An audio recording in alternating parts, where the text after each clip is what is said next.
আমি যখন কাউকে উপদেশ দিচ্ছি, সমস্যা হলো মাঝে মাঝে আমি এটা ভেবে ফেলি যে আমি তার চেয়ে উত্তম, আমি ভাবি তার থেকে আমি ভালো,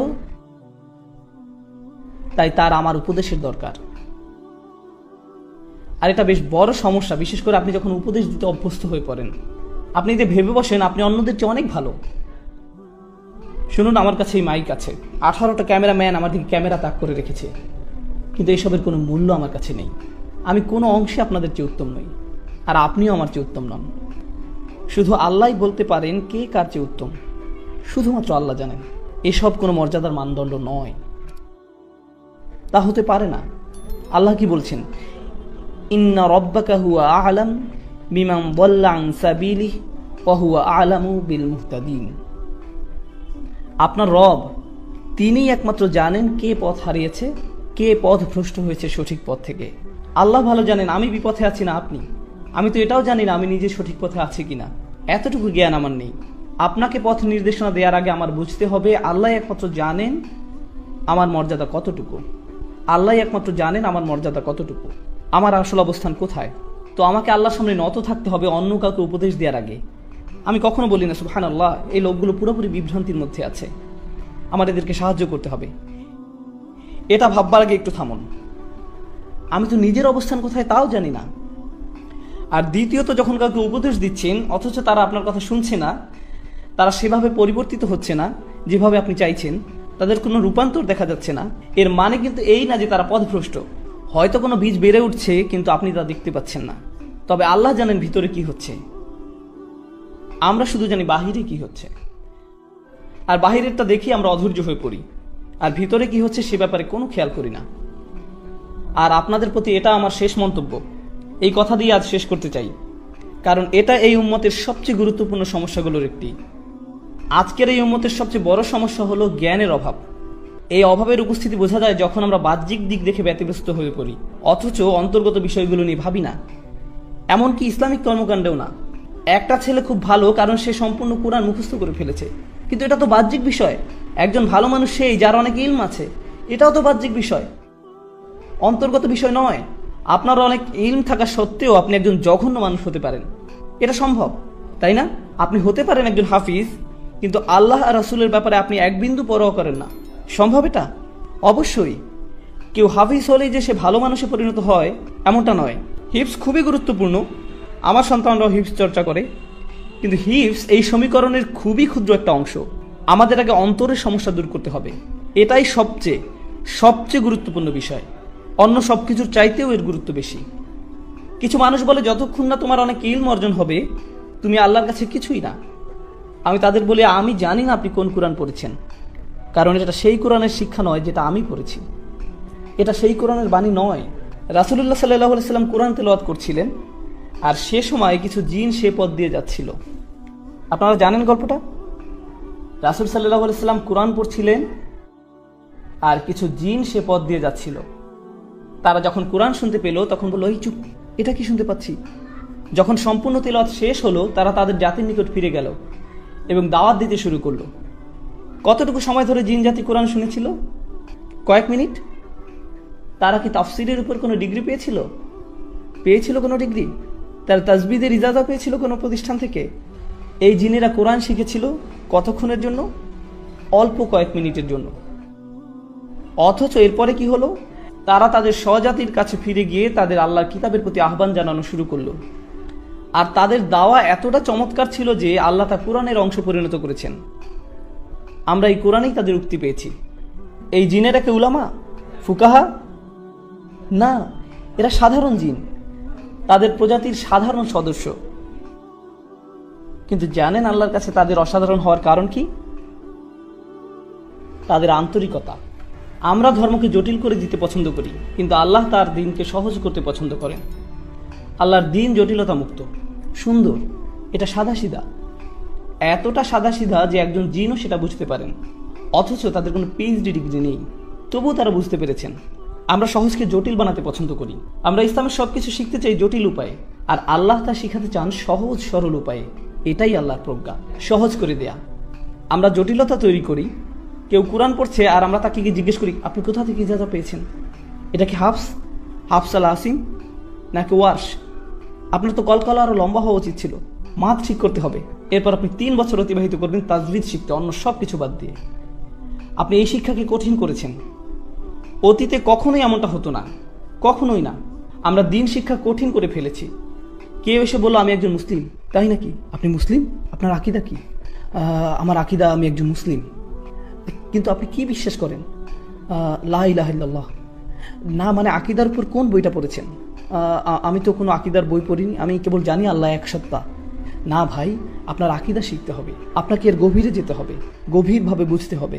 থামুন, কিছুটা পিছের দিকে ফিরে যাই। ইব্রাহিম আলাইহিসসালাম, কোরআনে তার ব্যাপারে কি বলছে শুনুন। তা কি কঠিন নাকি সহজ? সহজ। অথচ আমরা কি পছন্দ করি? সবচেয়ে সহজ জিনিসটাকে কঠিন করে দেয়া। আমরা এটা করতে খুবই ভালোবাসি। আমি বলছি না যে আকীদা পড়বেন না। যারা তালাবুল ইলম, যারা মুতামাইয়িজ হবেন, যারা এসব ক্ষেত্রে শিক্ষার্থী হবেন, অবশ্যই আপনারা এসব পড়বেন। কিন্তু সাধারণ মানুষদের ছেড়ে দিন, তাদের জন্য এসব সহজ করে দিন। কারণ ইব্রাহিম আলাইহিসসালাম দিনকে সহজ রেখেছিলেন, সালিহ আলাইহিসসালাম সহজ রেখেছিলেন, ঈসা আলাইহিসসালাম সহজ রেখেছিলেন আল্লাহর প্রেরিত মানবতার শ্রেষ্ঠ শিক্ষক, সবচাইতে সেরা শিক্ষক আমাদের নবীগণ। আর তাদের শ্রেষ্ঠ কথাগুলোই কোরআনে স্থান পেয়েছে। আপনি ঈমান শিক্ষা দেওয়ার জন্য আল্লাহর বইয়ের চেয়ে ভালো বই পাবেন না, তা সম্ভব নয়। অথচ আল্লাহ ইসলামকে সহজ রেখেছেন আর আমরা কঠিন করে ফেলেছি। আল্লাহে আমরা তা করি। আমরা মানুষের প্রতি নির্দয়, অথচ আল্লাহ ক্ষমাশীল। একদম শেষে আমি যে ধারণা শেয়ার করতে চাই তা হলো আমাদের কোনো ভারসাম্য নেই। আমরা যেভাবে ইসলামকে মানুষের সামনে তুলে ধরি, এতে করে মুসলিমদের জন্য ইসলাম পালন করা কষ্টকর হয়ে দাঁড়িয়েছে। অনেক মুসলিমের ধারণা তারা সব কাজে আল্লাহর অবাধ্যতা করছে আর আল্লাহ শুধু তাদের শাস্তি দিবেন। আল্লাহ সব সময় তাদের উপর রেগে আছেন। অথচ আল্লাহ নিজেই বলছেন, মা ইয়াফআলুল্লাহু বিআযাবিকুম। আল্লাহ তোমাদের শাস্তি দিয়ে কি করবেন? আল্লাহ আপনাদের শাস্তি দিতে চান না। আমাদের আবার এই দিনের রহমতের কথা প্রচার করতে হবে, এই কিতাবের রহমতের বাণী প্রচার করতে হবে, এই বৃষ্টির বর্ষণ হতে হবে। আবার বৃষ্টি আল্লাহ রহমতের এক নিদর্শন, তাই না? তাই কোরআন আল্লাহর প্রেরিত রহমত। শেষ বক্তব্য, কোরআন কিভাবে আমাদের জন্য রহমত সে ব্যাপারে কিছু বলি। কোরআন কিভাবে আমাদের জন্য রহমত সে ব্যাপারে কিছু বলি। আমি কাতারে সূরা আর রহমান নিয়ে কথা বলেছিলাম। এখানে শুধু একটা জিনিস শেয়ার করব, শুধু একটা বিষয়। আজকে ফিরে যাওয়ার সময় এই কথাটা ভাবতে থাকুন। সূরা আর রহমান শুরু হয়েছে আর রহমান দিয়ে। এটা আল্লাহর খুবই সুন্দর একটা নাম, তাই না? এটা আল্লাহর সেই নাম যাতে ভালোবাসা আছে, যাতে স্নেহ আছে। আল্লাহর সেই নাম যা রাহম শব্দটার সঙ্গে সম্পর্কিত। কত সুন্দর নাম আল্লাহর। বোস্টনে এক মেয়ে এসে আমাকে বলল, আমি ইসলাম ধর্ম ছেড়ে দিয়েছি। আমি জিজ্ঞেস করলাম, কেন ছেড়ে দিয়েছেন? মেয়েটা বলল, সূরা আর রহমানের জন্য। আমি বললাম, কেন? সূরা রহমান আপনার কি ক্ষতি করেছে? সে বলল, সূরা রহমানে আল্লাহ শুরু করেছেন আর রহমান দিয়ে। তিনি বলছেন তিনি ভালোবাসেন, প্রতিপালন করেন, ক্ষমা করেন। অথচ সূরার মাঝখানে তিনি দোজখ নিয়ে কথা বলতে শুরু করলেন। কিভাবে মানুষ সেখানে পুড়তে থাকবে, কিভাবে মানুষকে টর্চার করা হবে, কিভাবে আল্লাহ যিনি কিনা ভালোবাসাপূর্ণ রহমতদাতা, তিনি কিভাবে মানুষকে টর্চার করেন, তিনি কিভাবে এটা করতে পারেন। আর আমার তার সাথে দীর্ঘ কথোপকথন হয়েছে এই নিয়ে। আমি শুধু একটা কথা বলতে চাই, সূরা রহমানে জাহান্নামের যে বর্ণনা দেয়া হয়েছে তার সম্পূর্ণ কোরআনের সবচেয়ে ভয়ঙ্কর বর্ণনাগুলোর একটি। এই বর্ণনা রেটেড, এতে থাকা গ্রাফিক শব্দের কারণে এবং অত্যাধিক ভয়ঙ্কর বিষয়বস্তুর জন্য। আপনি শুনতে পাবেন এখানে জীবন্ত মানুষকে গরম পানিতে ফুটানো হচ্ছে। যখন তাদের ফুটানো হচ্ছে, তারা অন্য পাশে থাকা আগুনের দিকে তাকিয়ে বলবে, বোধহয় আগুনে পোড়া এর থেকে ভালো। তারা ফুটানো পানি থেকে পালিয়ে আগুনের কাছে যাবে। আগুন তাদের পুড়িয়ে ফেলে তারা ফুটন্ত পানির দিকে তাকিয়ে বলবে, না, আমি ফুটন্ত পানিতে যাব। ও আল্লাহ, কি ভয়ঙ্কর! এই বর্ণনা শুনে আপনি কি ভয় পেয়েছেন, ভীত হয়েছেন একটু?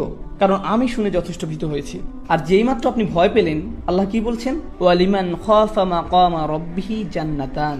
যে তার রবের সামনে দাঁড়াতে ভয় করলো তাকে 2টি জান্নাত দেয়া হবে। আপনাকে ভয় দেখানোর মূল উদ্দেশ্য ছিল নিশ্চিতভাবে আপনাকে জান্নাত প্রদান করা। এটাই ছিল মূল উদ্দেশ্য। তিনি আপনাকে ভয় দেখালেন আর তারপর বললেন, ভয় পেয়েছো? আচ্ছা, তোমার জন্য 2টি জান্নাত। সুবহানাল্লাহ। যখন তিনি আপনাকে ভয় দেখান, এর বদলে ভালো কিছু উপহার দিলেন। আল্লাহ হলেন এমন। কিন্তু আমরা এমন না। আমরা শুধু মানুষকে ভয় দেখাতে ভালোবাসি, মানুষকে নেতিবাচক কথা বলতে পছন্দ করি। এই সময়টা এই উম্মতের জন্য এক বিষণ্ণ সময়। এই উম্মতের এখন প্রয়োজন ইতিবাচক বার্তা। আর এর জন্য আল্লাহর কিতাবের চেয়ে ভালো বার্তা নেই। যা শুরু হয়েছে আলহামদুলিল্লাহ বলে। এই শব্দ আলহামদুলিল্লাহ, এর মানে হলো আমরা আল্লাহর প্রতি কৃতজ্ঞ, আমরা আল্লাহর সমাদর করি সবকিছুর জন্য।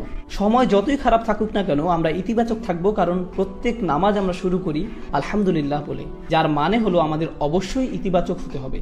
আমরা বিষণ্ণ হলে চলবে না, নেতিবাচক হলে চলবে না, রাগান্বিত হলে চলবে না, জাজমেন্টাল হলে চলবে না, আমাদের কৃতজ্ঞ এবং ইতিবাচক হতে হবে। এটাই আল্লাহর কিতাবের বার্তা। আমাদের এই জ্ঞানকে মনে ধারণ করতে হবে। আমি দোয়া করি আল্লাহ আজ্জা ওয়া জাল্লা আমাদের উপকৃত হওয়ার এবং অন্যদের উপকার করার ক্ষমতা দিন তার কিতাবের প্রজ্ঞা হতে। আর আমি দোয়া করি যেন আল্লাহ সকলকে এই যোগ্যতা দিক যাতে আমরা অন্যদের জন্য দৃষ্টান্ত হতে পারি এই কিতাবের বাণী তুলে ধরার ক্ষেত্রে, নবী সাল্লাল্লাহু আলাইহি সাল্লামের রেখে যাওয়া সুন্নাত প্রতিষ্ঠার ক্ষেত্রে। সবশেষে আমি একটা অ্যানাউন্সমেন্ট করতে চাই, এটা বলেই এই সন্ধ্যার আলোচনা শেষ করব ইনশাআল্লাহ। অ্যানাউন্সমেন্টটা হলো, আপনাদের মাঝে যারা আমার সাথে কোরআন শিখার ব্যাপারে আগ্রহী, আমি দুবাই সহজে আসতে পারবো না, আমি সহজে খালিজ আসতে পারবো না, আমি আমার বাচ্চাদের খুব মিস করি। আর আমার অনেকগুলো বাচ্চা, 6 জন, এটা অনেক। আমি জানি এখানে কেউ কেউ ভাবছেন হ্যাঁ আমার তো 12টা আছে, তবে আমার জন্য 6টা অনেক। আর আমেরিকাতে এটা বিশাল সংখ্যা। আমরা সবাই পার্কে গেলে মানুষ বলে সবগুলো আপনার বাচ্চা? হ্যাঁ সবগুলোই আমার। আপনার তো একা একটা গোষ্ঠী। আমি বলে হ্যাঁ আমার ভাই। তো আমি আমার সন্তানদের খুব মিস করি, তাই বাসায় থাকতে চাই, আমি বাসায় থেকেই কাজ করতে চাই। তবে এর মানে এই না যে আমি আপনাদের কোনো উপকারে আসবো না। আপনি যদি আমার কোনো কাজ থেকে উপকার পেয়ে থাকেন, তা সম্ভব হয়েছে কারণ বেশিরভাগ জিনিসই যা আপনি আমাকে করতে দেখেছেন তা এখানে হয়নি। আমি কাজটা করেছি টেক্সাসে বসে, আর সেখান থেকে আপনাদের দ্বারে পৌঁছাতে চেষ্টা করেছি। আমি এটাই করতে চেয়েছি। আমি 2টি কোর্সের কথা বলবো, বিশেষ করে এখানে থাকা তরুণদের জন্য আমি 2টা কোর্সের সুপারিশ করব। আপনি যদি আমার কাছে এই 2টি কোর্স স্টাডি করেন তাহলে এটা আপনার কোরআন বোঝার ক্ষেত্রে একটা সুন্দর সূচনা তৈরি করে দিবে। শুধু এই 2টি কোর্স। প্রথম কোর্সটা হলো ডিভাইন স্পিচ। এটা ইউটিউবে নেই, ইউটিউবে 1-2টা ভিডিও থাকতে পারে এ সম্বন্ধে, তবে সম্পূর্ণ কোর্সের নাম ডিভাইন স্পিচ। দ্বিতীয় কোর্স হলো কোরআন ফর ইয়াং অ্যাডাল্টস। প্রথম কোর্স কি ছিল? Divine speech. দ্বিতীয় কোর্স কোরআন ফর ইয়াং অ্যাডাল্টস। আমি এই 2টি কোর্স করার পরামর্শ দিচ্ছি, বিশেষ করে এখানে অল্প বয়স্ক যারা আছে তাদেরকে। যেসব পরিবারে যাদের বাচ্চা 10-12 বছর বয়সের, তারা এই 2টি কোর্সই শুরু করতে পারবে। পরিবারের সকলে মিলে কোর্সটা করুন, একটা মজবুত ভিত তৈরি করে দিবে কোরআন শিক্ষায় প্রবেশের আগে ইনশাআল্লাহ। কারণ আপনার একটা ছোটখাটো সূচনা দরকার গভীরে যাওয়ার আগে।